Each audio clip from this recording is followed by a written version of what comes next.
पहले अपने शिव गुरु के चरणों में प्रणाम करती हूँ, मैया पार्वती के चरणों में प्रणाम करती हूँ, लीलम दीदी हरेंद्र भैया के चरणों में प्रणाम करती, सभी गुरु बहन के चरणों में प्रणाम करती हूँ। मेरे प्रणाम को स्वीकार कीजिए।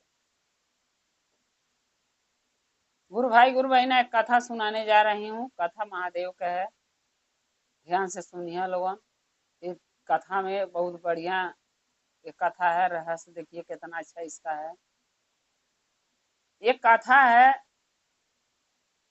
एक इंसान का, जो इंसान कांवर लेके जाता रहे महादेव के, और किसी कारण बस तूफान बहुत ज्यादा आ गए, पेड़ गिर गई और बेचारा जो इंसान था ऊपर मौत ही हो गए पेड़ के नीचे दब के।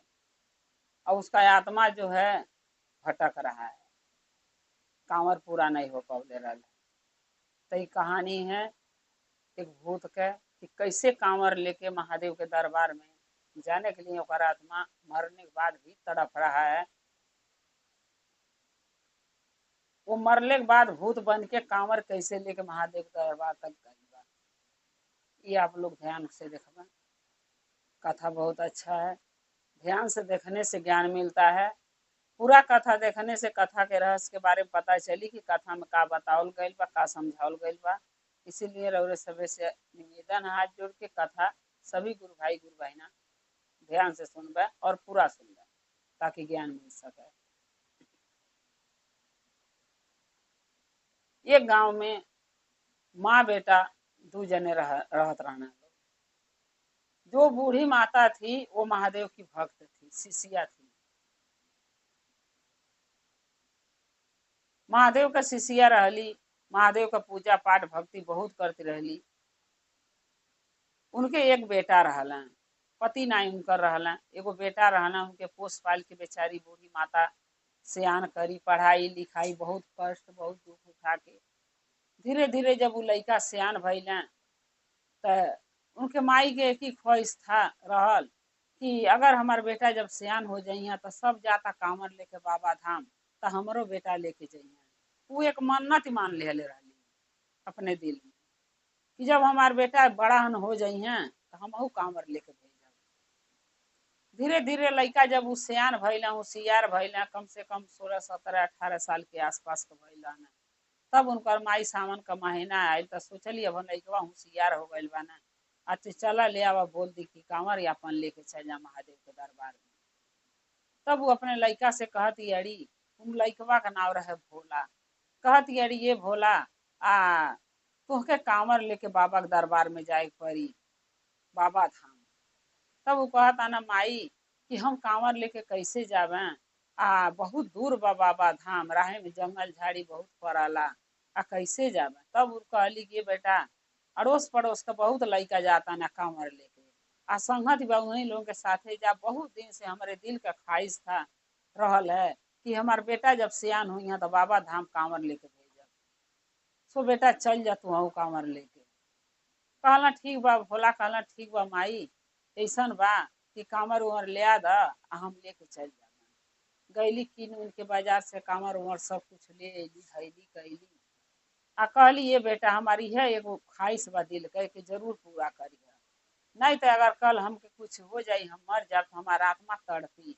काहे से महादेव के हम वचन दिले बानी कि हमार बेटा सियान हो जाइए तो हम कांवर लेके आपके दरबार में भेजब। तो हे बाबू जैसे होई तैसे कांवर के यात्रा पूरा करिए, अधूरा मत छोड़िए। कहला ठीक बा। कांवर का कैली ले अली कीन के, लड़का के दे दियली, लड़का कांवर लेके गईला कान्हे पर धई के। और जब बाबा धाम जात रहना कांवर लेके, तराहे में बहुत 3 4 दोस्त लोग रहना, तूफान आयल आंधी आयल, बहुत ज्यादा बारिश लगल होके, पहाड़ टूट टूट गिरे लगल, पेड़ पौधा टूट के गिरे लगल तूफान के कारण। वही पेड़ पौधा के नीचे एक पेड़ गिर गए इनके ऊपर भोला के, दब के वहीं मर गई ना। जब मर गई ना तब उनका आत्मा जो है, क्योंकि कांवर के यात्रा पूरा नहीं कैले रहना, अपने माई का ख्वाहिश पूरा नहीं कपौले रहना, तो ऐसे उनका आत्मा जो था रहल तो भटकत रहे वही जंगलवा में। गुरु बहिना देखी, जब कौनो चीज के मन में ख्वाहिश रहला केहू भइल, और सोचत रहला रातों दिन कि हमारी चीज पूरा हो जाए, चीज पूरा हो जाता, ई करब ई करब। तो ऐसे का होला कि जब आदमी मर जाला बीच में तो ओकर आत्मा अलथिल नहीं रहला, वो आत्मा भटकला, काहे से उसका मन्नत पूरा नहीं भइल रहला। वैसे भोला करे, क्योंकि उनकर माई इतना बड़ा के उम्र में जीवन में एक बार तो उनसे कुछ मांगले रहली, और बेचारा पेड़ गिरल मर गई ना दब के, और उनकर आत्मा वही जंगल में भटकत रहे। 1 साल के बाद जब दूसरा सावन आई तो सब लोग कांवर लेके जात रहलन। 4-5 4 दोस्त थे, एक ही साथ कांवर लेके लोग जात रहलन। आ जात जात जब बीच जंगल में गई ना, तो एक पेड़ में से आवाज आवता कि हे भाई सुना सुना, हमहू चलब बाबा धाम, हमहू कांवर लेके चलब। तब भोला जब वो लोग जो चारों जने रहना घूम के पीछे ताकत आना, तो कहत आना ये भाई केहू लौकत है नहीं बा, आई बोलत के बा। फिर लोग आगे रह जाए लगना चारों दोस्त। फिर भोला के आत्मा पेड़ में से फिर बोला था, हे भाई सुना सुना, हमहू कांवर लेके बाबा धाम चलब, हमहू लिया चला। फिर लोग घूम के देखा ना तो कहीं के कुछ नहीं।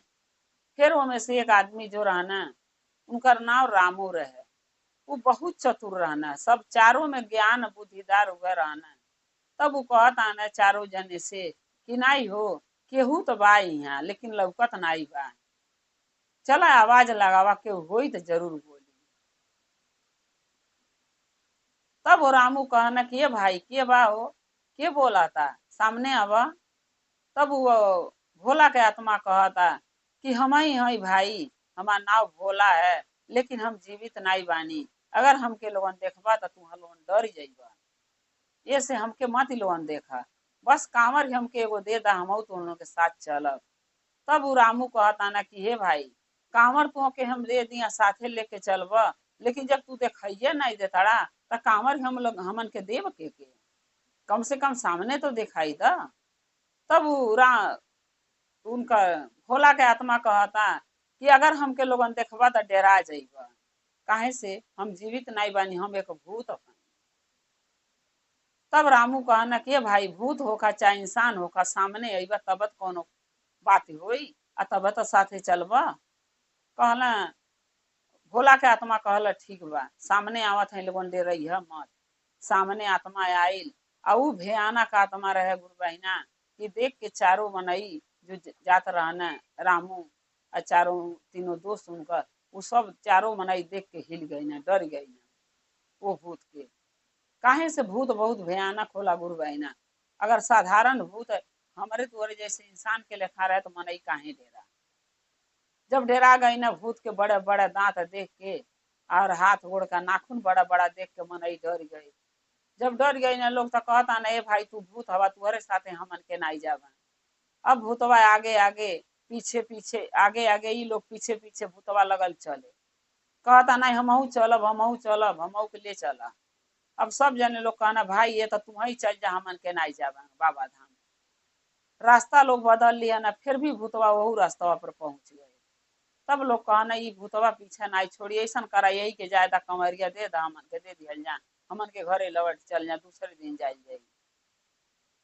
तब भूतवा कहता अनी वो जो भूत रहे, जो भोला के आत्मा, तब वो कहता ये भाई हमारे चलते तू लोग अपन कांवर के जतरा खराब मत करा, नहीं लिया जाइबा लोन तो नहीं जाबे, हम नहीं जाबे, तू लोन जा। फिर वो सब जाए लगा ना, भूतवा नहीं गई जंगल में रह गई ना, जाए लगा ना। तब जो रामू नाम के जो आदमी रहला, वो कहता ना चाय का दुकान ढाबा मिलल, वही लोग बैठ के लगा ना चाय पिए कामर धरा। तब वो रामू कहता ना जो सबसे होशियार रहना चारों जने में, वो कहता ना ये भाई ये तीनों जने दोस्त लोगन सुना, वो भूतवा के आत्मा कौनो न कौनो करे रहस्य बा भूतवा के साथ। ओकर आत्मा तड़पता छपटियाता, अगर ओकर हमन के जतरा पूरा करा दियल जाई तो ओकर आत्मा के शांति मिल जाई, हमनों के आशीर्वाद बाबा के मिल जाई। तब तीनों दोस्त रामू का कहता ना कि नहीं भाई वो एक भूत है, ओकर ऊपर भरोसा करे लायक नहीं बा, ऐसा न होकर साथे लिया चलल जा, अराहे हमन के दबा के कहीं गटई मार दे। तो रामू कहता ना ये भाई अगर वही के हाथे मौत लिखल होई, महादेव वही के हाथे जिंदगी हम लोगन के लिखल हुई मारे के, तो वो में का कल जाई, कोनो बात ही नहीं। अगर बाबा के जल के कांवर लेके जायल जाता अगर वही के हाथ में मौत लिखल हुई तो मरल जाई, तो महादेव के दरबार में सीधा पहुंचल जाई शिव लोक में। ऐसे अच्छा मौत का चाहिए हमन के। सो चला, अगर जिंदगी लिखल रही तो लौट के घरे चलल जाई जल चढ़ा के, आ वही बहाना मौत आई लिखल हुई मरे के, तो बाबा के दरबार में भी सीधा शिव लोक में जाइल जाई। अब चारों जने आपस में बतिया के फिर वही जगह गई ना जहाँ भूतवा रहल जंगलवा में। फिर गई ना तो रामू कहता ना, ये भूत भाई, ये भूत भाई, तू के कांवर लेके जाए बाबा धाम, तो चल हमरे साथे, हम लिया जाए, हमन के तैयार बानी। लेकिन भाई एक हाथ जोड़ के प्रार्थना करते हैं, हमन के मरिया और या मत, काहे से तू भूत हवा, हमन इंसान है। अगर हमन के मुआ दे बात, हम बाबा के दरबार में कैसे जल चढ़ाई जाके। तब भूतवा कहता नहीं भाई, हम तुहके मारब नहीं, तो उनके कोनो नुकसान नहीं पहुंचाई, बस हमके लिया चला। कहला लोग ठीक भाई, एगो कामर लोग लिया के दे दिया ना। आराम, जो भूत का आत्मा था वो चले लगल, यानी भोला के आत्मा चले लगल साथ में कामर लेके, चारों दोस्त वो लोगन के साथ रामू के चले लगल। जब कुछ दूर गए तो रामू के एक दिमाग में ये बात आई कि भूतवा से पूछल जा कि काहे कामर कामर लेके जाए के कहता, ई तो मर गइल बाटे के कामर लेके गइले कौन फायदा बा बाबा धाम। पूछल जा का बात है, काहे कामर लेके जाए कहता, ई साथे जाता। तब रामू कहता ना, हे भूत भाई तुहर नाम का है, तो भूतवा कहता हमारा नाम भोला है। तो कहना, ये भोला ई बताव कि तू कामर लेके काहे जाए चाहता बाबा धाम, काहे तू तो मर गइल बाड़ा, तुहर आत्मा रह गइल बा, तो बाबा धाम जाइले तो के फायदा का बा। तो भूतवा कहला से भाई, यानी भोला के आत्मा कहला, ये भाई तू नहीं जानता रा, ये बहुत बड़ी एक कहानी बा। तो कहला रामू के भाई सुना द हमके कहानी, तुहार का कहानी बा। तब भोला के आत्मा कहता कि हे भाई, हमारे माई रहली, हमार माई बचपन से हमके बड़ा दुख उठा के पोसली पलली, बहुत लाड़ प्यार से हमार नौकरी चाकरी झाड़ू पोछा कह के हमके पढ़ौली लिखौली सियान कैली। हमारे माई के सपना एक रहल कि हमार बेटा सियान हो जाइए तो बाबा धाम कांवर लेके जाइए।